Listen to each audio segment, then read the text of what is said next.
Bathroom જઈએ. આ કેટલાય કપડા છે, તારા 4 છે ને પરાગના કેટલા છે? બોલ્યો નહીં. બહેનો, હું આ મ્યુટ કરું, તમે અનમ્યુટ કરીને બોલવા માંડો. મારે ક્લાસ કેટલા વાગે ચાલુ કરવો? પછી તમે મ્યુટ કરી રાખો, એક પછી એક બોલ્યા જ કરો છો.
મંગલમ ભગવાન વીરો, મંગલમ ગૌતમ પ્રભો, મંગલમ સ્થૂલભદ્રાદ્યા જૈન ધર્મોસ્તુ મંગલમ. પુણ્યશાળી બધા જ પોતાનું મ્યુટ કરીને બેસો. અવાજ આવે જાય છે. 2 વાર કહ્યું તમને, હું મ્યુટ કરું.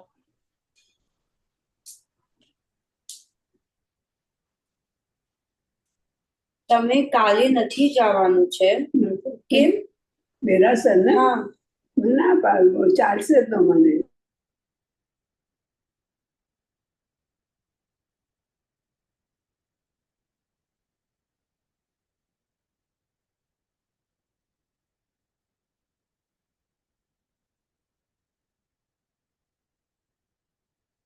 મંગલમ ભગવાન વીરુ, મંગલમ ગૌતમ પ્રભુ, મંગલમ સ્થૂલભદ્રાદ્યા જૈન ધર્મોસ્તુ મંગલમ. પુણ્યશાળી, આ બીજી વાર ચાલુ કરું છું હું. તમારો અનમ્યુટ કરીને તમે વાતો જ ચાલુ કરો છો, બરાબર?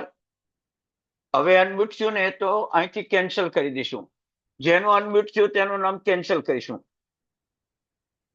ચાલુ ક્લાસે ગડબડ નહીં કરો તમે.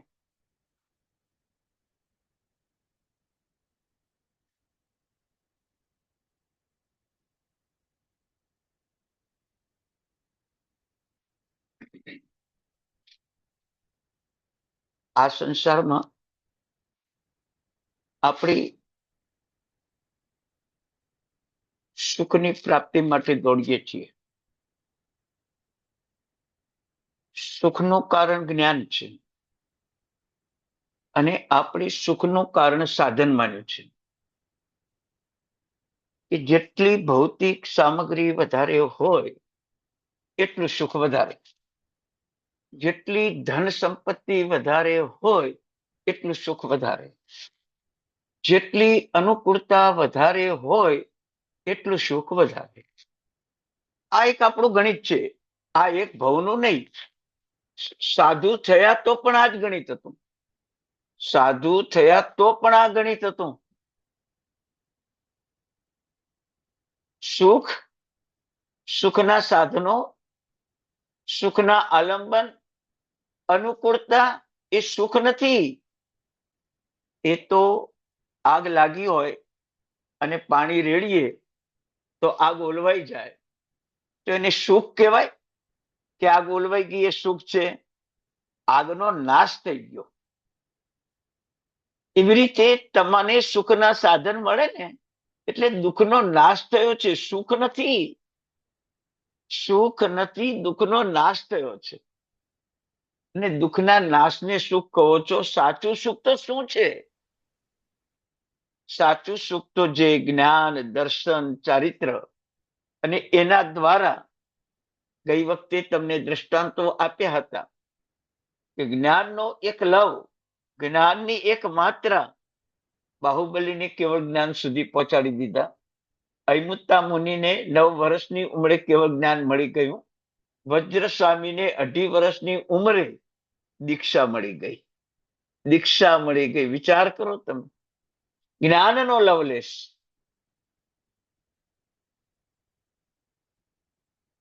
આજે આપણે સુખના સાધનો માટે પુરુષાર્થ કરીએ છીએ, જ્ઞાન માટે પુરુષાર્થ નથી કરતા.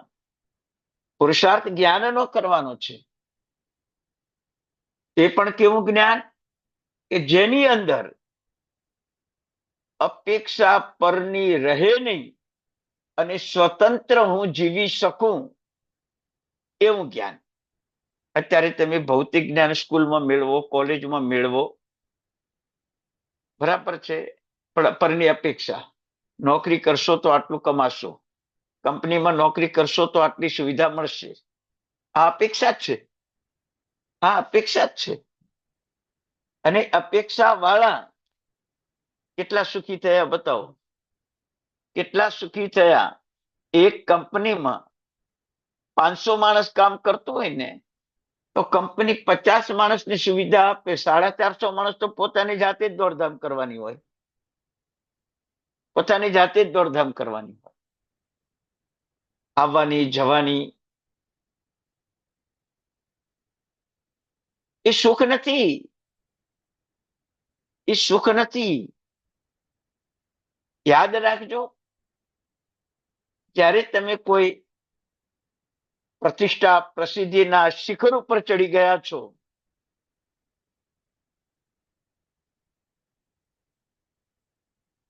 ત્યારે તમને નીચે રહેલા માણસો, રસ્તામાં મળેલા માણસો,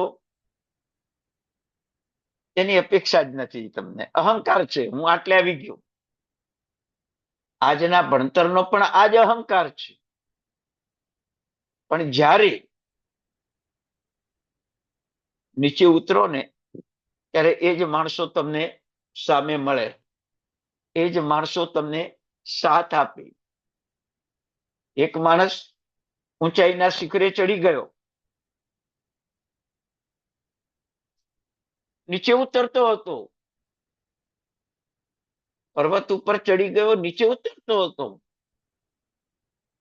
અડધો ડુંગર નીચે ઉતર્યો ને એટેકનો હુમલો આવ્યો. એ સામાન્ય માણસોએ એને ઉપચાર કર્યો, ડોળીમાં નીચે ઉતાર્યો, હોસ્પિટલ લઈ ગયા. તો સામાન્ય માણસની જરૂર પડી ને? જરૂર પડી. આપણા જીવનમાં આપણે એ જ જોવાનું છે કે જ્ઞાન નથી ને એટલે આપણા જે બધા સાધનો છે ને એ તમે શિખર સર કરી દીધા છે.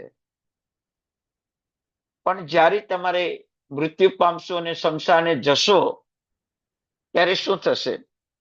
એક રાજા હતો, નાનું ગામ અને નાનો રાજા. ગામની અંદર કોઈનું મૃત્યુ થાય ને તો રાજા ઘોડા ઉપર જાય. ક્યાં? શમશાને જાય. બધાના શમશાનમાં, પણ ઘોડા ઉપર જાય. ચાલીને નહીં, બધા ચાલીને જાય, રાજા ઘોડા ઉપર જાય. વર્ષો સુધી આ જ પ્રમાણે ચાલ્યું. હવે રાજાને ત્યાં એકનું મૃત્યુ થયું તો પ્રજાએ વિચાર કર્યો કે રાજાને સબક શીખવાડવી પડશે. તો રાજાને ત્યાં એ સબ હતું, એને ન કોઈ નવરાવા આવ્યું, ન કોઈ શણગારવા આવ્યું, ન કોઈ ઉપાડવા આવ્યું. રાજાના સૈનિકો હતા, રાજાના નોકરો હતા, એને ઉપાડ્યું. શમશાને જતા હતા ત્યારે શમશાનના બધા માણસો ઘોડા ઉપર બેઠેલા હતા. રાજા વિચાર કરે છે, રાજા ચાલતો જાય છે કારણ કે પોતાનું માણસ છે. ત્યારે રાજા વિચાર કરે છે કે આ બધા ઘોડા ઉપર કેમ આવ્યા. શમશાને પહોંચ્યા પછી રાજાએ પૂછ્યું કે તમે બધા ઘોડા ઉપર કેમ આવ્યા. કે રાજા, તમે અમારે ત્યાં ઘોડા ઉપર આવતા હતા, મર્દાની આમન્યા રાખતા ન હતા, આજે તમને સબક શીખવવા અમે બધા ઘોડા ઉપર આવ્યા છીએ. રાજાએ નક્કી કર્યું કે હવે કોઈની શમશાન યાત્રામાં પણ ઘોડા ઉપર બેસીને ન જવું. વિચાર કરો, નાના માણસની જરૂર પડીને. એમ આપણો અહંકાર, જ્ઞાન વિનાનો જે આ ભૌતિક સાધનો, એક અહંકાર જ છે. તમે કહો મારે ત્યાં ઘોડા ગાડી, અરે મારે ત્યાં 4 વ્હીલ છે. તમે એમ કહો કે મારે પાસે ટીવી, ફ્રીજ છે, મારે તો રૂમે રૂમે ટીવી છે, બરાબર છે, મારે તો ઘરઘંટી પણ છે, મારે તો કપડાં ધોવાનું વોશિંગ મશીન પણ છે, મારે ત્યાં ઘરે બેઠા બેઠા ઓફિસની દેખરેખ રાખે એવા કેમેરા પણ છે. હું કેટલો સુખી, હું કેટલો સુખી. યાદ રાખજો, એ કેમેરો બગડ્યો ને ત્યારે વાયરમેનની જરૂર પડશે, ત્યારે વાયરમેન સામાન્ય હશે. એ ફ્રીજ બગડ્યું ને, એ ટીવી બગડ્યું ને, ત્યારે એને સમૂહ કરવા વાળા સામાન્ય માણસ હશે. બધાની સાથે સંબંધ રાખો. જ્ઞાન એ કે છે કે તમે સુખ અને સુખના સાધનોના સંબંધ રાખીને અહંકારની શિખર ઉપર ચડી ગયા છો, નાના માણસોની અપેક્ષા રાખતા નથી. એ તમારા માટે બહુ ખોટું છે. સાચું જ્ઞાન એ છે કે તમે જ્ઞાની બનો, પણ જે અજ્ઞાની છે એને સાથે પણ રાખો, એમને પણ જ્ઞાની બનાવો, એમને પણ જ્ઞાની બનાવો. પુણ્યશાળી, તમને એક વાત કરું. એક નગરની અંદર એક અપંગ શાળા હતી. અપંગ શાળા. એમાં બધા નાના નાના બાળકો હતા. 7 વર્ષના, 8 વર્ષના, 10 વર્ષના, 12 વર્ષના, 15 વર્ષના.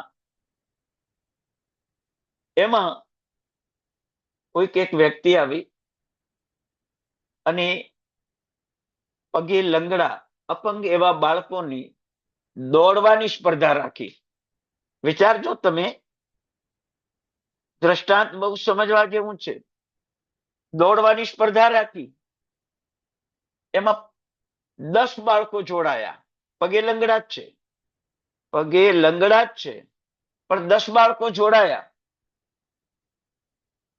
10 એક લાઈનમાં ઉભા રહ્યા. અવાજ થયો,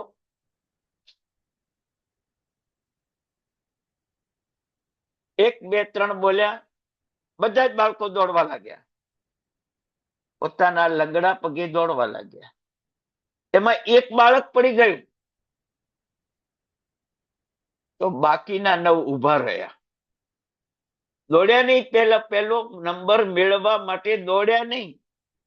કે આપણો સાથી પાછળ પડી જાય ન ચાલે, આપણો સાથી પાછળ પડી જાય ન ચાલે. એ 9 બાળકો 10મા બાળકને ઉભો કરે છે અને 10મા બાળકને સાથે લઈને ચાલે છે. 10 એકી સાથે પહોંચે છે.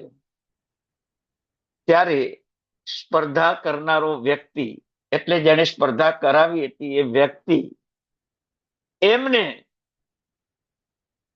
આ 10 બાળકો કહે છે કે અમે 10 દોડ્યા, પણ અમારા અરસપરસ કોઈને સ્પર્ધા નથી.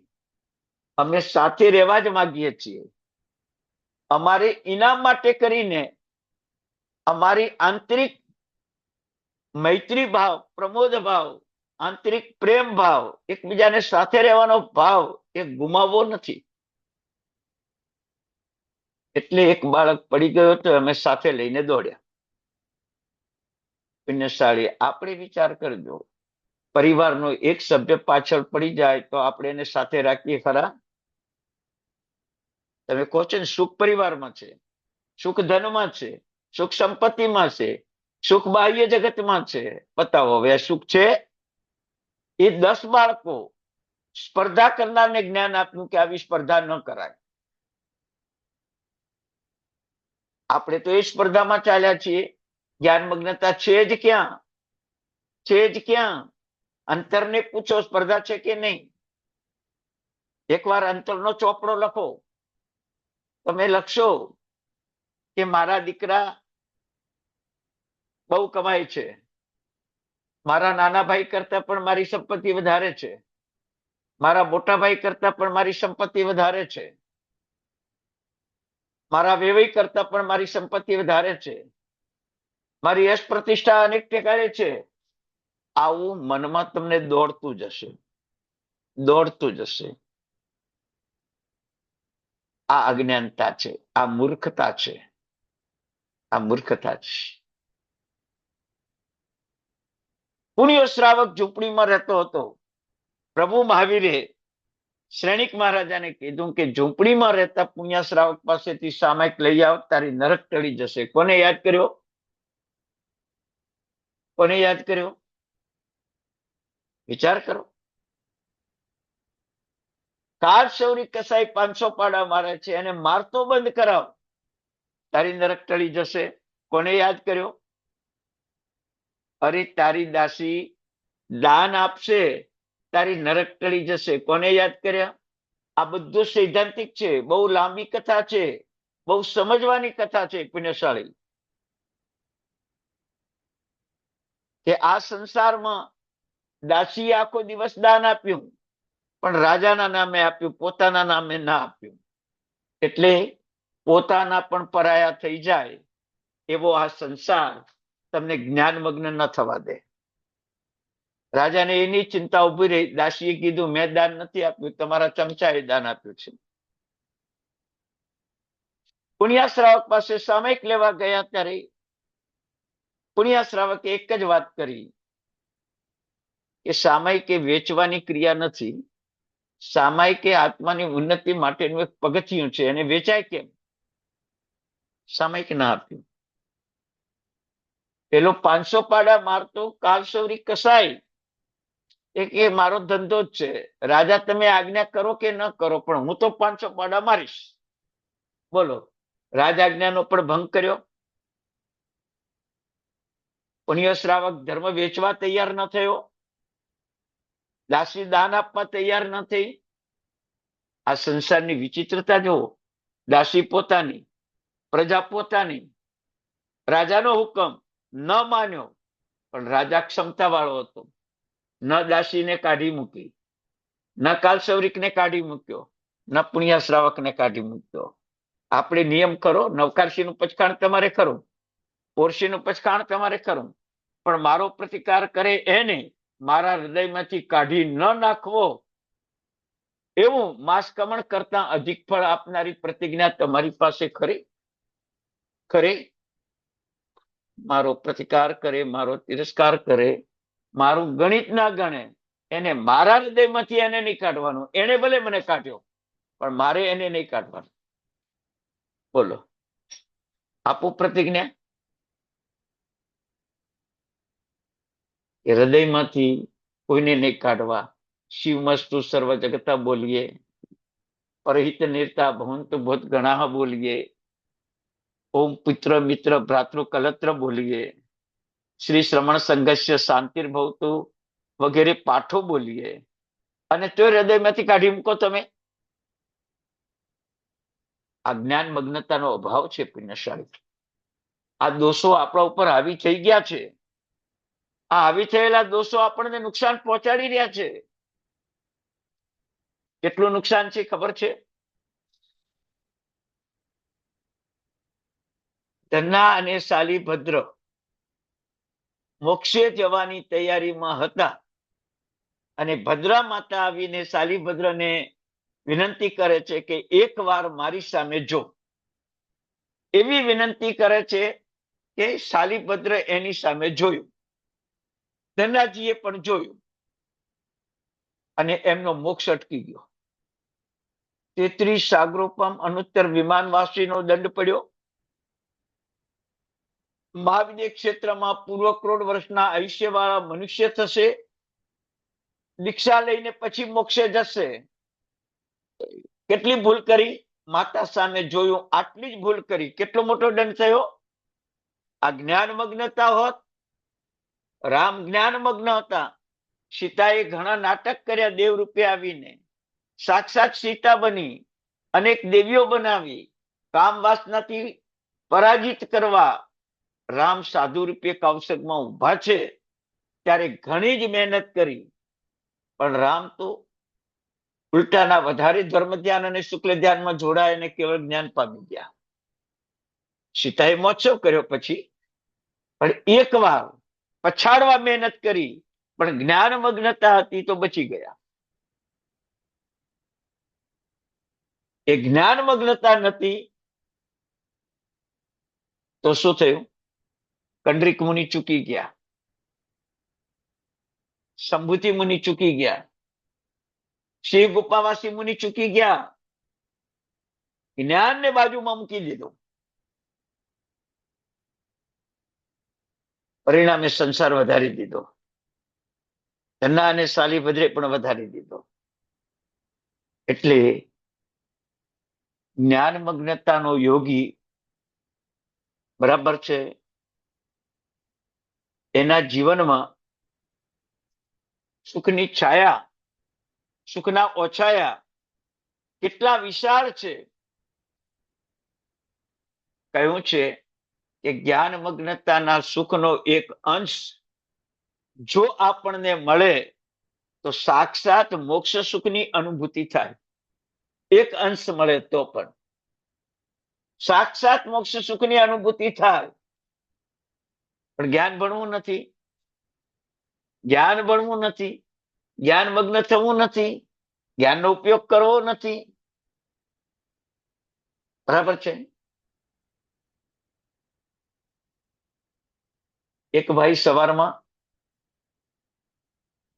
સૂર્યોદયને અડધો પોણો કલાકની વાર હતી અને પોતાના સોફા સીટ ઉપર બેઠા હતા.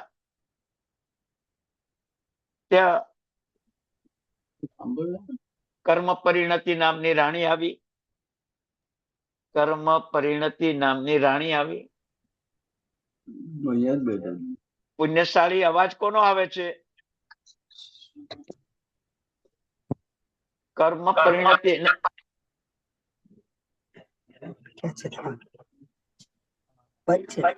કિરણ છો, તમને મને હોસ્ટ બનાવી તો હું મ્યુટ કરી હા હા, એક મિનિટ. નીતાબેન નો અવાજ. જસ એ જસ જસ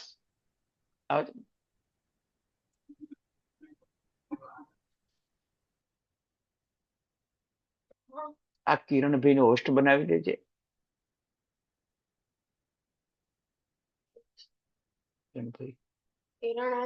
હા,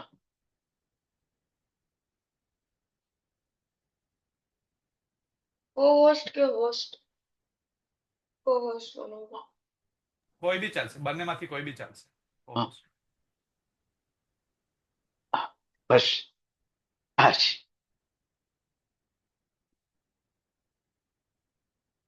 જ્ઞાનનો લવ માત્ર ચૂક્યા કંડરીક મુનિ આદિ મુનિઓ સંસારમાં રખડી પડ્યા. એના શાલીભદ્રનો પણ સંસાર વધી ચૂક્યો. બસ પુણ્યશાળી એટલું જ કહું છું કે જ્ઞાન પ્રાપ્તિનો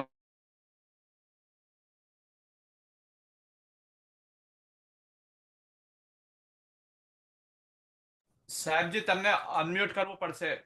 તમારું છે, મને બધાને મ્યુટ કર્યું ને? હા, તમે અનમ્યુટ કર્યું.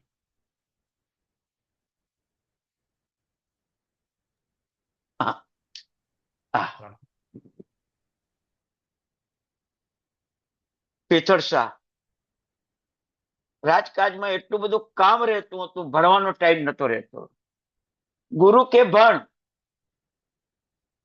રાજા કે મંત્રીપણાનું કામ સંભાળો. ગુરુ ભણવાનું કે. ત્યારે પેથળ શાહ ડોળીમાં બેસીને બરાબર પોતાના ઘરથી રાજ દરબારમાં જતા હતા. માથે પડદો નાખી અને અંદર બેઠા બેઠા ભણતા હતા. અને પેથળ શાહ રાજ દરબારે જતા આવતા ઉપદેશમાળા ગ્રંથ મોઢે કર્યો. ઉપદેશમાળા ગ્રંથ મોઢે કર્યો જતા આવતા રસ્તામાં. અત્યારે મારી પણ એક વિદ્યાર્થી છે, ઘરેથી ઓફિસે જાય છે, રસ્તામાં ભણે છે, ટાઈમ ઓછો રહેતા તો ઘરેથી ગાડીમાં બેસી જાય, ઓફિસે જતા જતા પૂર્ણ કલાક થાય, 2 મિનિટ સ્ટોપ થાય, પોતે ઓફિસમાં પહોંચે એટલે પાછો ક્લાસ ચાલુ થાય, કલાક સવા કલાક ભણે છે. અત્યારે પણ ભણવાનો ટાઈમ કાઢે છે. નિશાળી, હું પણ તમને એ જ કહું છું કે સ્ટક તો આજે પૂરું થઈ જશે, પણ દ્રષ્ટિ નહીં બદલાય તો શું કરશો? દ્રષ્ટિ નહીં બદલાય તો શું કરશો? એટલે જ્ઞાન મગ્નતા, આપણી દ્રષ્ટિમાં જ્યારે ફરક આવશે ને ત્યારે તમે જ્ઞાન મગ્ન થયા છો એવું સાબિત થશે. પેલું તો તમે જ્ઞાન દ્રષ્ટિથી આ જગતને જુઓ તો આખું જગત જન્મ મરણના દુઃખથી પરાજિત છે. આખું જગત પોતે પણ અને આખું જગત પણ જન્મ મરણના દુઃખથી પરાજિત છે.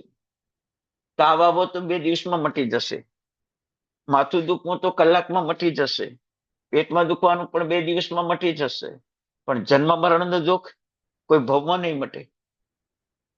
જ્ઞાન દ્રષ્ટિ કેળવાય એટલે આખું જગત જન્મ મરણથી ભારે થઈ ગયેલું છે, પરાજિત થયેલું છે. જાય જરા મરણ સોગપણા સાણસ. જ્ઞાન જ કેવું છે કે પોતાના અને પરના જન્મ જરા અને મૃત્યુને દૂર કરનારા છે. આવો ભાવ તમને જાગે કે મારી જ્ઞાન દ્રષ્ટિથી બધાને જન્મ મરણના ભયમાંથી બહાર લાવું, આવો ભાવ આપણે કેળવવાનો છે. આવો ભાવ આપણે કેળવવાનો છે. તો તમે જ્ઞાન મગ્ન છો. આ નિશાની બતાવું તમને. બીજું, વિશ્વ કર્મથી પરાધીન છે. 14 રાજલોકના જીવો કર્મથી પરાધીન છે. દેવો લડે, દેવીઓ લડે, મનુષ્યો લડે, પતિ પત્ની લડે, બાપ બેટો લડે, માં દીકરો લડે. તમે વિચાર કરો, નરકના જીવોને કાંઈ લેવાનું નથી, અરસપરસ મારામારી કરે. તિરંચના જીવોને પણ કાંઈ લેવાનું નથી, એકબીજાના પરાજિત કરવા શિંગડા મારીને લોહી લુહાણ કરી નાખે બીજા જીવોને. આવી આ સંસારની પરાધીનતા છે. આવા કર્મની પરાધીનતાનું સ્વરૂપ, એનાથી આખી દુનિયા પરાજિત છે, જન્મ મરણથી પરાજિત છે. એના ઉપર આપણને કરુણા કેટલી? પાંજરાપોળમાં 5 લાખ લખાઈ દીધા, કરુણા આવી ગઈ? ના.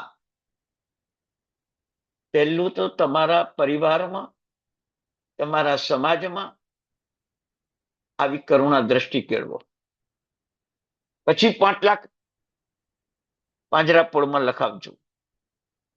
અળગણ પાણી પીવાનું બંધ કરજો, હોટલમાં જવાનું બંધ કરજો, રાત્રિ ભોજન અભક્ષ અનંતકાય બંધ કરજો, પછી પાંજરાપોળમાં 5 લાખ લખાવજો.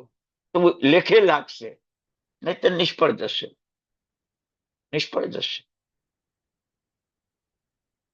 યાદ રાખજો.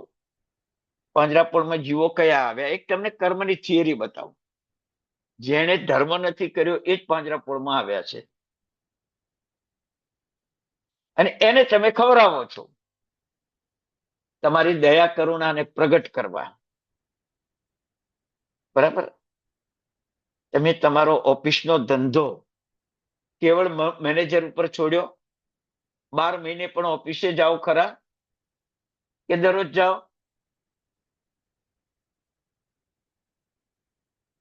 તમે તમારા પરિવારના ઘરની ચાવી કોઈ નોકરને સોંપી અને ચાલ્યા ગયા? તમે કોઈ કબાટની ચાવી તમારા ઘરમાં કચરા પોતું કરે છે એને તમે આપી? ના. તમારે સુરક્ષિત રહેવું છે, તમારે સુરક્ષિત રહેવું છે, એટલે તમે કોઈને ચાવી સોંપતા નથી. વિચાર કરો. એમ જગતના જીવોને આપણે સુરક્ષિત કરવા છે.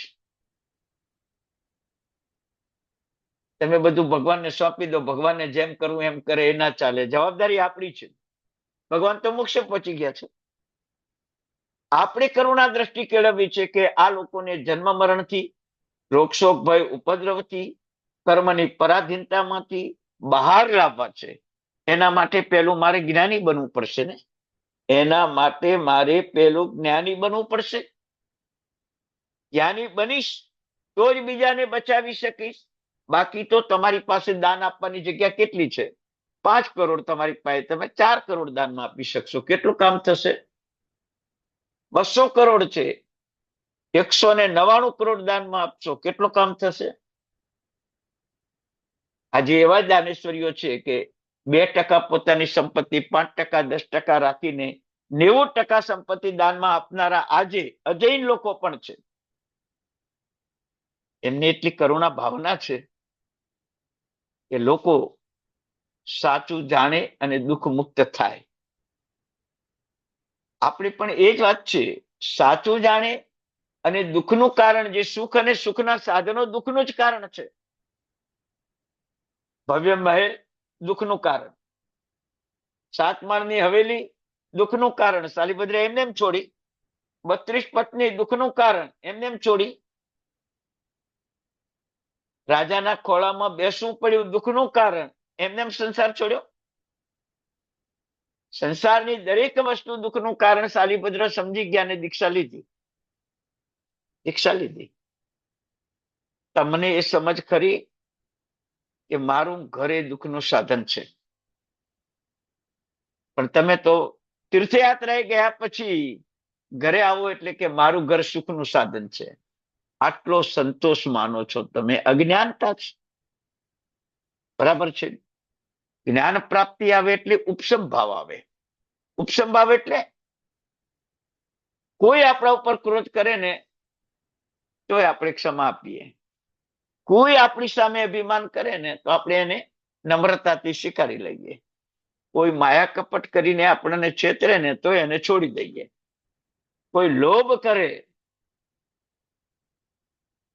તો આપણે ઉદારતા દાખવીને એને છોડી દેવાનું. આવો જ્ઞાન રસ જયારે પ્રગટ થાય ને ત્યારે આવો ઉપશમ રસ પ્રગટ થાય. ચંડ કૌશિકે પ્રભુને ડંખ માર્યો, પ્રભુએ કાંઈ ના કર્યું.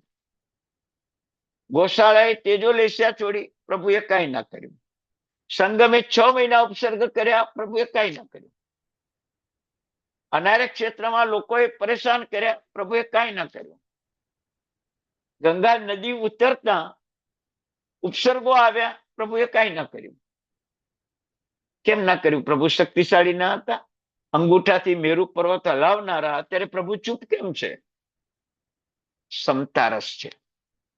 સમતા રસ છે. જ્ઞાનથી સમતા રસ પ્રગટ થાય. જ્ઞાન દ્રષ્ટિ કેળવાય ત્યારે આવો સમતા રસ આવે. અને આવો સમતા રસ આવે ત્યારે સમજવાનું કે આપણામાં જ્ઞાન દ્રષ્ટિ કેળવાય છે, આપણે જ્ઞાન મગ્ન છીએ.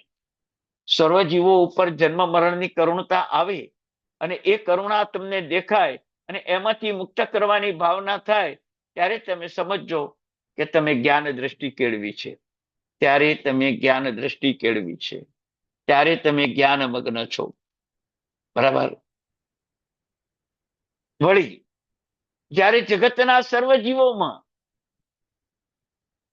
દોષ ન દેખાય, ગુણ જ દેખાય, ત્યારે તમે સમજવાનું કે તમે જ્ઞાન મગ્ન છો. જ્ઞાન મગ્ન છો. બરાબર? યાદ રાખજો, દોષો ક્યાં નથી. એક દ્રષ્ટાંત આપું તમને. નીચે સોનો સિક્કો પડ્યો છે, સોનાનો 100 રૂપિયાનો સોનાનો સિક્કો પડ્યો છે. નીચે વળીને જમણો હાથ લેવા દોડશે, લેફ્ટ હાથ નહીં દોડે, જમણો હાથ દોડશે. એ ટાઈમે લેફ્ટ હાથ એકલો નિવૃત્ત બેઠો એ કામ કરે. તો આવો 100 રૂપિયાનો સોનાનો સિક્કો સામે પડ્યો હોય, બે હાથ મહેનત ના કરે, એક જ કરે તો બીજા હાથનો દોષ ખરો ને? દોષ ખરો. બસ આવી દોષ જોવાની વૃત્તિ આપણામાં પડી જ છે. કોઈ સામાયિક કરે તો કે તો ઊંઘતો હતો, એ તો પૂજા કરે દેરાસરનું જ કેસર વાપરે, કોઈ દાડો ઘરનું કેસર ઘસતો જ નથી. પ્રતિક્રમણ કરે તો કે કાંઈ આવડતું જ નથી, કોઈ દાડો એક સૂત્ર બોલતો નથી, કોઈ દિવસ એક સૂત્ર ગોખતો જ નથી, વર્ષોથી પ્રતિક્રમણ કરે, સામાયિક લેતા આવડતું નથી. આ દોષ જોવાની વૃત્તિ છે ને, એ ખતમ કરો. કોનામાં દોષ નથી? કોનામાં દોષ નથી, પણ દોષ જોવાની વૃત્તિ ખતમ કરો. તમને વચ્ચે એક વાર દાખલો આપ્યો હતો કે ભૂતકાળમાં બહેનો બજારમાંથી ઘઉં લાવતા, બાજરી લાવતા અને ઘઉં વીણતા, બાજરી વીણતા, પણ એમાંથી ઘઉં વીણે એટલે ઘઉંમાં જે કચરો હોય, પથરી પડી હોય, રેતી હોય, એને બહાર કાઢે. તો ઘઉં વીણે એમ કહેતા હતા, રેતી વીણે, કાંકરા વીણે, કચરો વીણે એમ નતા કહેતા. કેમ? ઘઉં વીણવા એ ગૌરવ છે, કચરો વીણવો એ ગૌરવનો અભાવ છે. તો જાતને ગૌરવનો અભાવ તો કરતા જ નથી તમે.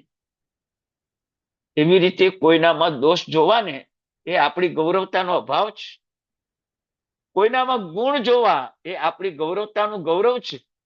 પ્રભુની પણ અમી દ્રષ્ટિ આપણા ઉપર આવે, પ્રભુની પણ પુણ્ય દ્રષ્ટિ આપણા ઉપર આવે, પ્રભુની કરુણા દ્રષ્ટિ આપણા ઉપર આવે. જીવ માત્રમાં ગુણ જોવો. વિચાર કરો, સાધુ ગોચરીએ જાય તો મધમાખીની ઉપમા આપી, ગાય ચરે એની ઉપમા આપી. ગોચરી, ગાય ચરે એવી રીતે ભિક્ષા લેવાની. વિચાર કરો, ગાયની ઉપમા આપી, મધમાખીની ઉપમા આપી, પુરી શશિયાણમ, ભગવાનને સિંહની ઉપમા આપી. સાચું બોલજો, આખા નમૂચોણામાં કોઈ ભગવાનને માણસની ઉપમા આપી છે? આખા નમૂચોણમાં પુરીશ્વર પુંડરીયાણમ, પુરીશ્વર ગંધાથીણમ, એ ઉપમાઓ આપી, પણ માણસની ઉપમા આપી? કેમ? કે માણસમાં, ધર્મ કરતા માણસમાં પણ દોષ જોવાની વૃત્તિ છે. ધર્મ પામેલા માણસમાં દોષ જોવાની વૃત્તિ નથી, પણ ધર્મ કરતા માણસમાં દોષ જોવાની વૃત્તિ છે. બરાબર. અને એના કારણે આપણા જ્ઞાનનો અભાવ છે, જ્ઞાન મગ્નતાનો અભાવ છે, જ્ઞાન દૃષ્ટિનો અભાવ છે. આવો સ્વભાવ હોય તો કોઈમાં દોષ દેખાય જ નહીં.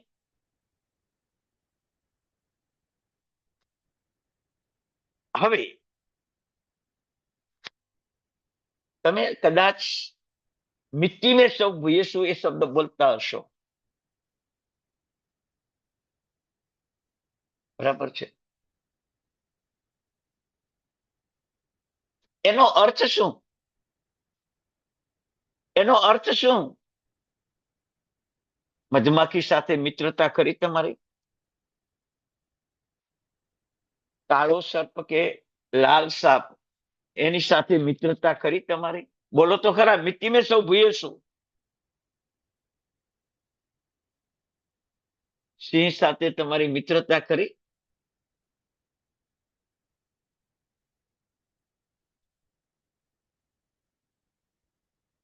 જંગલી હાથી સાથે તમારી મિત્રતા કરી? બોલો છો ખરા, મિટ્ટી મેં સૌ ભૂયેશું. પણ અંદર ઉતરો.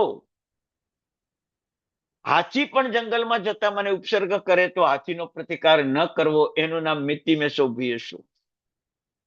સાપ, વાઘ કે સિંહ મને મારી નાખે તો પણ મારે એનો પ્રતિકાર ન કરવો, એ મિત્રતા મારી. ખરું ને? આવું તમને આ મિટ્ટી મેં સૌ ભૂયેશું એનો અર્થ કરું છું. તમારી આવી મૈત્રી ખરી ને? ચાલો હવે જંગલી પશુ જવા દો, હવે તમારા પરિવારના સભ્યો લઈએ થોડા. સાસુ કદાચ કડક શબ્દોમાં વહુને કહી દે, મિટ્ટી મેં સૌ ભૂયેશું. વહુ કદાચ સાસુને કહી દે, મિટ્ટી મેં સૌ ભૂયેશું. શેઠ નોકરને કહી દે, મિટ્ટી મેં સૌ ભૂયેશું. દેરાણી જેઠાણી નણંદ ભોજાઈ અરસપરસ કોઈને ઠપકો આપે, મિત્તી મેં શું ભેશું. ખરું ને બધાને? બધાને ખરું? નહીં ને? તો કેમ બોલો છો મિત્તી મેં શું ભેશું? આ જ્ઞાનનો અભાવ, જ્ઞાન દ્રષ્ટિનો અભાવ, દોષ જોવાની વૃત્તિ, ગુણ જોવાની વૃત્તિનો અભાવ.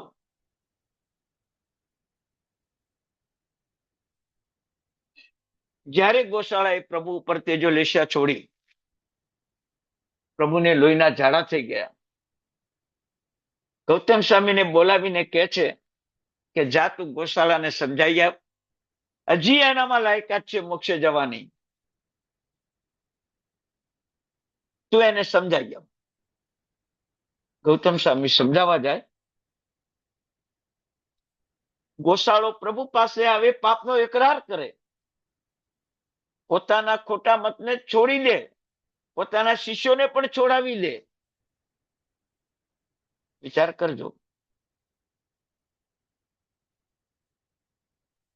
અને પ્રભુ સંવત્સરણમાં એના વખાણ કરે એ ભવિષ્યમાં એ આત્મા તીર્થંકર થઈને મોક્ષે જવાનો છે. બોલો, આજ મારા ઉપર તેજો લેશિયા છોડે અને એના ગુણ જોઉં હું અને એને જાહેરમાં વખાણ કરું કે ગોશાળો ભવિષ્યમાં તીર્થંકર થઈને મોક્ષે જવાનો છે, સંવત્સરણમાં નામ લેવાય? વિચાર કરો. 6 મહિના સંગમે ઉપસર્ગ કર્યા તો ભગવાને એનું નામ ના લીધું. ચંડ કૌશિકે ડંક માર્યો તો પ્રભુએ સંવત્સરણમાં એનું નામ ના લીધું. ગોવાળિયાએ કાનમાં ખીલા ઠોક્યા તો પ્રભુએ એનું નામ ના લીધું. બોલો. અને એક ગોશાળાનું નામ લીધું. વિચાર કરો તમે. મહાવીરનું ચરિત્ર થોડું તત્વથી જાણો. કેમ ગોશાળાનું નામ લીધું? એનામાં પાત્રતા હતી. પ્રભુએ જાતે જ એને શિષ્ય બનાવ્યો છે. પ્રભુએ 11 અંગનું જ્ઞાન ભણાવ્યું છે. પાત્રતા હતી. પણ કુપાત્ર બની ગયો નિમિત્તો મળતા. અને છતાંય પ્રભુએ એનામાં તો પાત્રતા જ જોઈ. એમ નથી કીધું કે અનંતકાળ સંસારમાં રખડશે, એમ ના કીધું. અનંતકાળ પછી પણ તીર્થંકર થઈને મોક્ષે જશે એમ પ્રભુએ કીધું. આવી ગુણ જોવાની વૃત્તિ આપણામાં ખરીને? દેરાણી જેઠાણી નણંદ ભોજાઈ શેઠ નોકર સગા સંબંધી સ્નેહી ઈશ્વરજન બધામાં આવી ગુણ જોવાની વૃત્તિ ખરીને? આવી ગુણ જોવાની વૃત્તિ હોય, જન્મ મરણથી મુક્ત કરવાની કરુણા હોય તમારામાં, વાણીમાં મધુરતા અને મીઠાશ હોય, કોઈને પણ દુઃખ લાગે એવો એક શબ્દ પણ બોલવાનો ન હોય, સર્વ જીવો સાથે મૈત્રી ભાવ હોય, અને એની સાથે ગુણવાનોની પ્રશંસા કરવાનો આનંદ આવતો હોય, ગુણવાનોની પ્રશંસા કરવાનો આનંદ આવતો હોય. તમારી પાસે કોઈ નોંધ ખરી કે ભૂતકાળમાં ભરત મહારાજા કેટલા મહાન હતા કે સંસારી અવસ્થામાં કેવું જ્ઞાન થઈ ગયું? વર્તમાન કાળમાં જોઈએ ને તો કેટલાય કરોડપતિઓ આજે દીક્ષા લે છે. ભગવાનની આજ્ઞા 9 વર્ષની ઉંમરે દીક્ષા લેવાની હોવા છતાંય 7 વર્ષની ઉંમરે પણ નાના બાળકો આજે દીક્ષા લે છે. આવી ગુણ દ્રષ્ટિ તમારી પાસે કોઈ નોંધ ખરી? મારા પરમાત્માના મંદિરમાં ચતુર્વિધ સંઘ દર્શન કરવા આવે છે. મારા પરમાત્માના મંદિરનું સૌભાગ્ય છે. તમારા પ્રસંગમાં માણસો આવે ને તો તમે હંમેશા ગાઓ, મારા દીકરાના લગ્નમાં 500 માણસ આવ્યો, મારા દીકરાના લગ્નમાં 1000 માણસ આવ્યો. મહારાજી મંદિરમાં દરરોજ સેંકડો માણસ પરમાત્માના દર્શન કરવા આવે છે. અરે ક્યારેક ક્યારેક તો રાત્રે દેવતાઓ પણ દર્શન કરવા આવે છે. મંગળ સંગીત વાગતું હોય છે મારા મંદિરમાં. આવો કોઈ તમને ભાવ પેદા થાય છે? હા, પ્રભુના આંખોમાંથી, પ્રભુના શરીર ઉપરથી અમી ઝરણા થાય, વાસક્ષે પડે, હીરા નીકળે, દોડો તમે બધા, દોડો. ભગવાન ચમત્કાર સર્જો, ભગવાન ચમત્કાર સર્જો. જૈન શાસનમાં એક જ વાત કરી છે કે ભગવાન ચમત્કાર સર્જે ત્યારે દુનિયામાં દુઃખ આવે. આ યાદ રાખજો. તમને કહું, ભગવાનના આંખમાંથી અમી ઝરે, ભગવાનના શરીર ઉપરથી અમી ઝરે, ભગવાન ઉપર વાસક્ષેપ આવે, ભગવાન ઉપર હીરા ઝરે, તો સમજવાનું કે આ દુનિયામાં દુઃખ આવવાનું છે, સંકલેશ આવવાનો છે, કષ્ટ આવવાનું છે.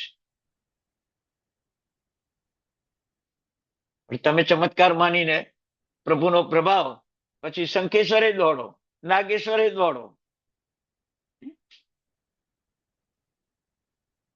શાસ્ત્રો ભણો ને ત્યારે તમને ખબર પડે કે જ્યારે ભગવાનની અંજન શલાકા થાય ત્યારે એમાં મંત્ર જાપ કરવામાં આવે કે સ્વસ્થિતો પ્રતિમા ભવ.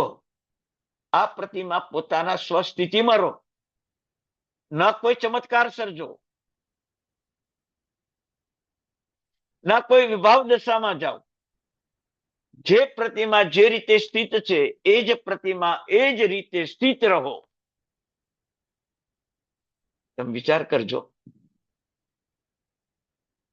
હવે આવા મંત્ર જાપથી, મંત્રાક્ષરોથી પ્રભુ પ્રતિમાને સ્થિત કરી હોય અને પછી ચમત્કાર બતાવે તો શું થાય?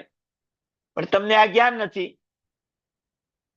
મિથ્યા દ્રષ્ટિ દેવતાઓ પ્રભુ પ્રતિમા ઉપર ચમત્કાર સર્જે અને એ જોવા માટે આપણે પડાપડી કરીએ એટલે મિથ્યા દ્રષ્ટિઓ આકાશમાં ઉભા ઉભા આનંદ પામે. કેટલી બધી પબ્લિક આવી, કેટલી બધી પબ્લિક આવી. વિચાર કરો. અને આ સંસાર એવો છે, તમે જુઓ, બે માણસ ઝઘડતા હોય તો 50 ઉભા હોય, અને બે માણસ કોઈ પ્રભુને પ્રાર્થના કરતા હોય તો એક માણસ પણ એની બાજુમાં ના ઉભો હોય. આ દુનિયાનો વ્યવહાર છે. એમ હજારો વર્ષ પ્રાચીન પ્રતિમા, લાખો વર્ષ પ્રાચીન પ્રતિમા નેમિનાથની છે, પછી શંખેશ્વર પાર્થનાથની છે. તમે વિચાર કરો. એ પ્રભુતા ભગવાનની જોવો છો તમે કે પૂનમ ભરો એટલે આપણે સુખી થઈએ. 14નું પ્રતિક્રમણ છોડીને મુંબઈના માણસો પરમાત્માની પૂનમ ભરવા જાય. એક પ્રતિક્રમણનો લાભ કેટલો એ તમે સમજશો ને તો તમને એક સીધો સાદો દાખલો આપું. એક માણસ એક સામાયિક કરે, એક માણસ એક સામાયિક કરે અને એક માણસ 100 વર્ષ સુધી પ્રભુની અષ્ટપ્રકારી પૂજા કરે. એ 100 વર્ષમાં જેટલા કર્મો ખપાવે એનાથી વધારે કર્મો એક સામાયિક કરનારો ખપાવે.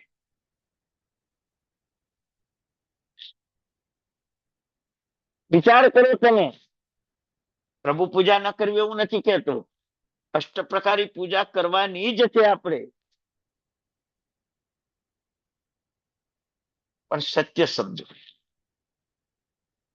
સાચું સમજો.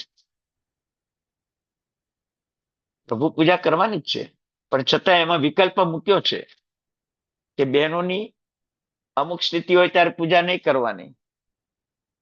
ભાઈઓને શરીરમાં રસી આવતી હોય, તાવ આવતો હોય તો એમને પૂજા નહીં કરવાની. હાથ પગ અંગોપાંગ વિઘ્નવાળા થયા હોય, ચાલી ન શકતા હોય તો પૂજા નહીં કરવાની, એવું કીધું છે. પણ સામાયિક તો ઊંઘ્યા પથારીમાં પણ કરવાનું. બેડ રેસ્ટ માણસને પણ સામાયિક કરવાનું.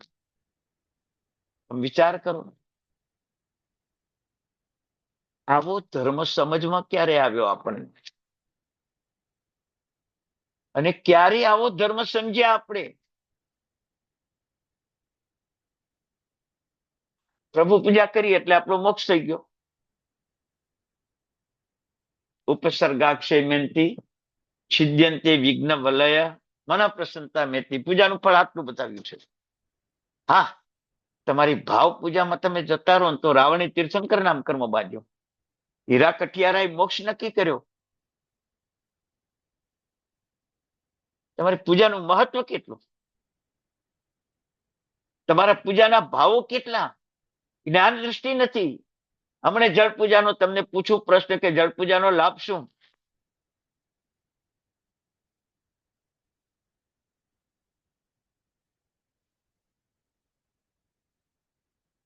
જળ પૂજાનો લાભ શું? કહી શકશો? એ જસ જસ આખો કાયો છે બધું ખોલ.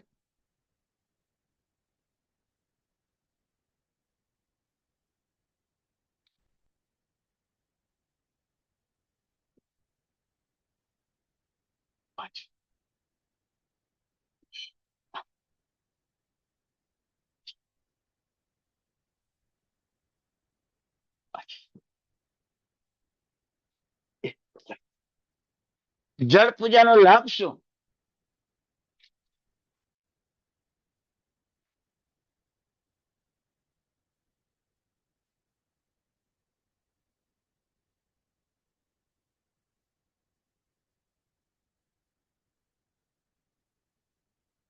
પુણ્યશાળી, તમને ખાલી પ્રભુ પૂજાનો મહિમા બતાવું છું, એના ઉપરથી તમે સર્વે કરશો કે સામાયિકનો મહિમા શું છે. જળ પૂજાથી કેવળ જ્ઞાનની પ્રાપ્તિ, ચંદન પૂજાથી યશ કીર્તિની પ્રાપ્તિ, ફૂલ પૂજાથી સિદ્ધપણાની પ્રાપ્તિ, સામાન્ય ધૂપ પૂજાથી 15 ઉપવાસનું ફળ, કપૂરના ધૂપથી 30 ઉપવાસનું ફળ, દીપ પૂજા કરવાથી દેહની કાંતિ મળે, અક્ષત પૂજા કરવાથી અક્ષય સુખની પ્રાપ્તિ થાય, નૈવેદ્ય પૂજા કરવાથી મૈત્રી ભાવની પ્રાપ્તિ થાય, ફળ પૂજા કરવાથી સફળતા મળે, સિદ્ધિ મળે.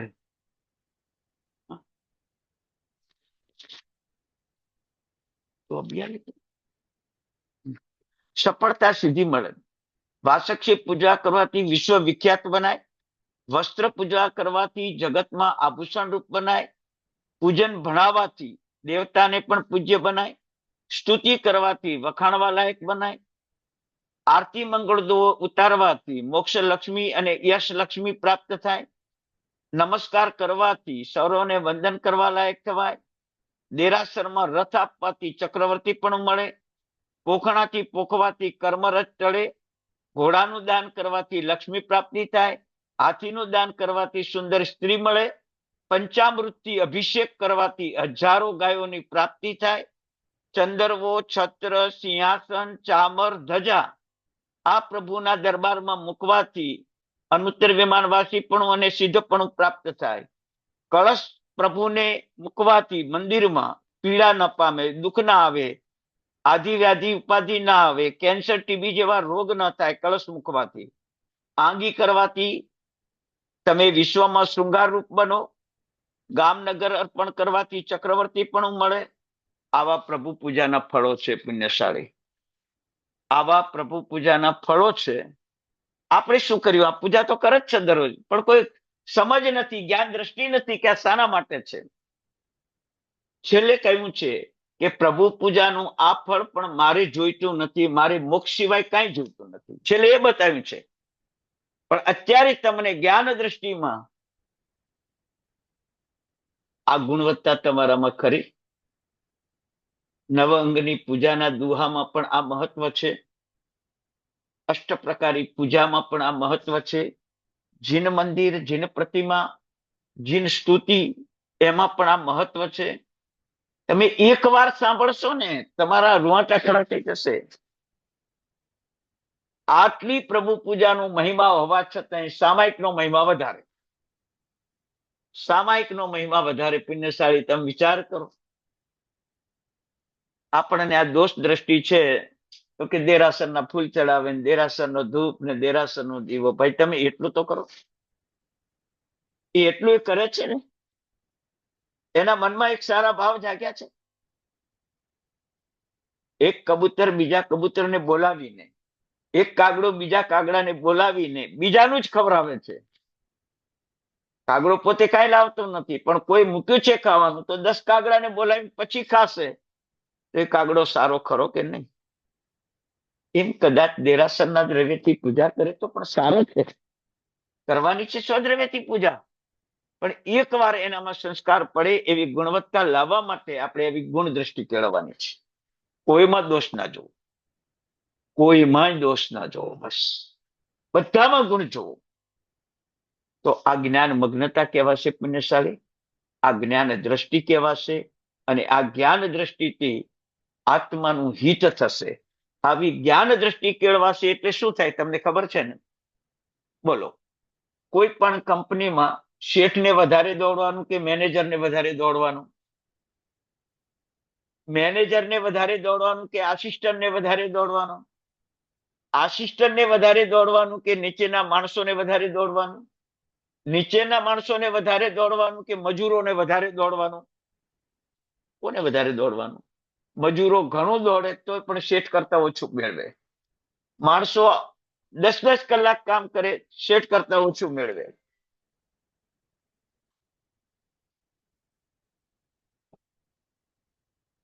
શેઠ કરતા ઓછું મેળવે. મેનેજર પૂરી તકેદારી રાખે, શેઠ કરતા ઓછું મેળવે. અને શેઠ કાંઈ મજૂરી ના કરે, ખાલી દેખરેખ રાખે ને ઘણું પ્રાપ્ત કરે. વિચાર કરજો, આ જ્ઞાન દ્રષ્ટિ. જેની જ્ઞાન દ્રષ્ટિ કેળવાય છે ને, એ પાપ કરતો હોય તો એ કર્મ નિર્જરા થાય. એ જ્ઞાનમગ્ન છે, એને પાપ કરવું પડે છે ને કરે છે. ચાલો, રસ્તામાં ચાલતો હતો ને અચાનક વરસાદ આવ્યો, દેરાસર જવું છે, જ્ઞાનમગ્ન છે ને. અંધાધાર વરસાદ પડ્યો છે, કપડા ભીના થઈ ગયા છે, પણ પ્રભુના દર્શન કરવા જવું છે, કરવા જ છે. તો એ પાણીની વિરાધના કરતો હોવા છતાં એ કર્મ નિર્જરા કરે છે. એટલે આવી જ્ઞાન દ્રષ્ટિ જ્યારે કેળવાશે ત્યારે સર્વજીવો ઉપર કરુણા દેખાશે, જન્મ મરણથી પરાધીન દેખાશે, દુઃખથી પરાધીન દેખાશે, દોષો દેખાશે નહીં, ગુણવત્તા જ દેખાશે, ગુણો દેખાશે, મૈત્રી આદિ ભાવો જાગશે, કોઈની સાથે વેર નહીં પ્રાપ્ત થાય. મિટ્ટી મેં સૌ યેસુ બોલો છો ત્યારે સાપ, નોળિયો, હાથી, અજગર એની સાથે પણ પોતાના દીકરા જેટલો પ્રેમ જાગે. પોતાના દીકરા જેટલો જ પ્રેમ જાગે, એનું નામ મિટ્ટી મેં સૌ યેસુ. પણ એ જ્ઞાન દ્રષ્ટિ આવે ત્યારે, જ્ઞાન દ્રષ્ટિ આવે ત્યારે. તો પુણ્યશાળી જ્ઞાન અષ્ટક આજે પૂરું કરીએ છીએ આપણે. હવે સ્થિરતા અષ્ટક ચાલુ કરવાનું છે. એ સ્થિરતા એટલે શું તમે યાદ રાખજો. શેઠ છે ને, જ્યારે પોતાના ઓફિસમાં બેસી જાય, આજના ખુરશી ટેબલ, ભૂતકાળમાં ગાદીએ, ત્યારે ઘર ભૂલી જાય, સંસાર ભૂલી જાય, સગા સંબંધી ભૂલી જાય, ખાવા પીવાનું ભૂલી જાય, ધંધામાં જ મગ્ન બની જાય. એમ જ્યારે તમે જ્ઞાન મગ્ન બનશો ને, ત્યારે તમને આત્મા સિવાય કઈ નહીં દેખાય આ જગતમાં. પોતાનો દેહ નહીં દેખાય, પોતાનો દેહ નહીં દેખાય. એનું નામ સ્થિરતા, એનું નામ સ્થિરતા. અને યાદ રાખજો, 100 રૂપિયાનો સોનાનો સિક્કો પડ્યો છે અને આજુબાજુ 1 રૂપિયાના સ્ટીલના સિક્કા પડ્યા છે. તમને પહેલો કયો સિક્કો દેખાય એમ કહું છું? સ્ટીલના પણ સિક્કા પડ્યા છે અને સોનાનો સિક્કો પડ્યો, તમને કયો સિક્કો દેખાય? સોનાનો. આ જ્ઞાન મગ્નતા. એમ જીવ માત્રમાં ગુણ જોવાની વૃત્તિ જાગે ત્યારે તમે સમજો કે તમને આ દુનિયામાં બધા જ સોનાના સિક્કા જેવા દેખાય. ત્યારે તમે સ્થિર થશો, ત્યારે તમારા અંદરના ભાવોમાં સ્થિર થશો. અને સ્થિર થશો ને એટલે તમને શું દેખાય ખબર છે? શેઠને આજુબાજુ 10 ઓફિસ હોય, ઉપર નીચે 10 ઓફિસ હોય, તો પોતાની જ ઓફિસ દેખાય, બાકીની ઓફિસ ન દેખાય. એમ તમને જયારે આત્માની દ્રષ્ટિ જાગશે ને, ત્યારે તમારી આજુબાજુ પરિવાર હશે, સુખના સાધન હશે, ગાડી લાડી વાડી હશે, અઢળક સંપત્તિ હશે, કાંઈ ન દેખાય. ત્યારે તમે સ્થિર થયા છો. એવો ભાવ આપણે જાગૃત કરવાનો છે પુણ્યશાળી. જ્ઞાન દ્રષ્ટિ કેળવીને આવા સ્થિરતામાં આપણે આગળ વધવાનું છે. અને સ્થિરતા જ આત્માનું કલ્યાણ કરી શકે છે. તમને સાચી સમૃદ્ધિ દેખાશે. કઈ સમૃદ્ધિ છે તમે વિચાર કરજો. સોનાનો સિક્કો અને સ્ટીલના સિક્કા બધાય પડ્યા છે, પણ તમે કયો સિક્કો લેશો પહેલો? સોનાનો, કારણ એનું મૂલ્ય વધારે છે. એમ જીવમાં ગુણ જોવા તો પોતાનું મૂલ્ય વધે, જીવમાં દોષ જોવા પોતાનું મૂલ્ય ઘટે. એકલા સ્ટીલના સિક્કા લે ને સોનાનો સિક્કો છોડી દે તો મૂલ્ય વધ્યું કે ઘટ્યું આપણું? અને સોનાનો સિક્કો લે ને લોખંડના સિક્કા છોડી દે તો મૂલ્ય વધે કે ઘટે? એમ જીવ માત્રમાં ગુણ જોવાની વૃત્તિ રાખશો ને તો તમારું પોતાનું મૂલ્ય વધશે, તમારું પોતાનું મૂલ્ય વધશે. વિચાર કરો તમે. ગૌતમ સ્વામીને ભગવાને જ્યારે કીધું કે તું ગોશાળાને સમજાવીએ, ભગવાનને ગૌતમ સ્વામીને કીધું ત્યારે ગૌતમ સ્વામી બોલ્યા, સાહેબ તમને આવી તેજો લેસ્યા છોડી, તમને લોહીના ઝાડા કર્યા, તમે આટલા દુઃખી થાઓ, પાછો મને સમજાવવા મોકલો છો? હું નહીં જો સમજાવવા, ભલે એ નરકમાં જાતો, ભલે એ દુઃખી થતો, પણ હું નહીં સમજાવવા જાઉં. એવો પ્રતિકાર કર્યો ગૌતમ સ્વામીએ? કર્યો? સ્થિરતા હતી કે ગોશાળાના આત્મામાં પ્રભુપણું પડ્યું છે, ગોશાળાના આત્મામાં સિદ્ધપણું પડ્યું છે. શું કામ અનાદર કરવો? આ તો એની કર્મજનિક પ્રવૃત્તિ છે, એની આત્માની ઓરિજિનલ પ્રવૃત્તિ નથી. આવું સિદ્ધત્વ જ્યારે આપણને પ્રગટ થશે ત્યારે આપણે સ્થિર થશું. ને સ્થિરતાનો લાભ કેવો છે કે શેઠ પોતે આરામથી ચા પાણી કરે, નાસ્તો કરે, ખાય પીએ, તોય કંપની કમાતી જ હોય, કંપની કમાતી હોય. અને મેનેજરને અમુક ટાઈમે જ ચા પાણી કરવાના, મજૂરોને અમુક ટાઈમે જ ખાવાનું, અને તોય મહેનત કરવા છતાં શેઠ જેટલું ના જ કમાય, કારણ કે અસ્થિર છે. શેઠ સ્થિર છે, મારી કંપની છે. મેનેજરને શેઠની દુકાન છે, શેઠની ઓફિસ છે, શેઠની કંપની છે, પરાયા માને છે, એ ક્યારેય સુખી ન થાય. એમ આત્માને પરાયો માનશો તો સ્થિરતા નહીં આવે. શરીરને પરાયું માનજો, આત્માને પોતાનો માનશો અને સ્થિરતા આવશે ને પછી જે તમને આનંદ આવશે એ આવતી વખતે તમને સમજાવીશ કે સ્થિરતાનો આનંદ કેવો છે. આ દુનિયામાં કોઈએ ન પ્રાપ્ત કર્યો એવો આનંદ. ચક્રવર્તી હજારો તમને પગે લાગે, કરોડપતિઓ તમારા ચરણો ચૂમે, તોય તમને જે આનંદ આવે ને એના કરતા કઈ ઘણો આનંદ માત્ર આત્માને જોવાનો આવે. પછી આત્મગુણના અનુભવનો આનંદ કેવો આવે એ તમે વિચારજો. તો આવતી વખતથી સ્થિરતા અષ્ટક આપણે ચાલુ કરશું. આ જ્ઞાન મગ્નતા થઈ ગયું અષ્ટક, 8 ગાથા પૂરી થઈ ગઈ. સ્થિરતાની પૂર્વ ભૂમિકા થોડી સમજાવી છે, હજી પણ પૂર્વ ભૂમિકા આપણે સમજાવશું. મંગલમ ભગવાન વીરો, મંગલમ ગૌતમ પ્રભુ, મંગલમ સ્થૂલભદ્રાત્ય, જૈન ધર્મોસ્તુ મંગલમ. ભગવાનની આજ્ઞા વિરુદ્ધ કંઈ કહેવાયું હોય તો મિચ્છામી દુક્કડમ. સૌ શાતામાં રહેજો. સૌને પ્રણામ.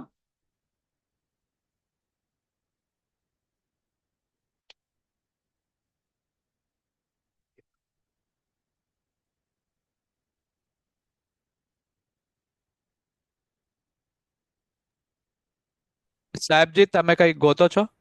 ના ના, અનમ્યુટ કરતો હતો. હાજી હાજી. અચ્છા, અનમ્યુટ હું કરી આપું. હા, સોરી, હા, એક મિનિટ, મારું ધ્યાન થોડું ગયું. હાજી હાજી. પ્રણામ. પ્રણામ હો, બધાને પ્રણામ. પ્રણામ સર. હા, પ્રણામ સર. પ્રણામ હો. પ્રણામ સર. પ્રણામ સર. પ્રણામ પ્રણામ હો. પ્રણામ સર. સાતામાં છો સાહેબજી? તમારે પગમાં કેવું છે હવે? બહુ સારું છે. પગમાં કોઈ તકલીફ નથી, ખાલી ચાલવાની તકલીફ છે. એટલે બહાર જવાની મના છે, ઘરમાં હરપર થઈ શકે છે અત્યારે. એટલે એમ કોઈ દુખાવો બીજો નથી, પણ હજી એના ઉપર વજન આપી શકાય એવું નથી. એટલે ઘરમાં હરપર કરો, બહાર જવાની હજી મના છે. 10 દિવસ પછી બતાવવા જવાનું છે, પછી ફિઝિયોથેરાપી કરવાનું કહેશે, પછી ચાલવાનું રહેશે. પ્રણામ સર. હા, પ્રણામ સર. એક વાવાઝોડું આવીને ગયું. હા, આવીને ગયું વાવાઝોડું. આવીને ગયું ને વાવાઝોડું સર. ગયું ગયું ગયું. બસ સાતામાં રહેજો ભગવાન. હાજી હો, હાજી. પ્રણામ સર. પ્રણામ સર. હા, પ્રણામ હો, પુણ્યશાળી પ્રણામ.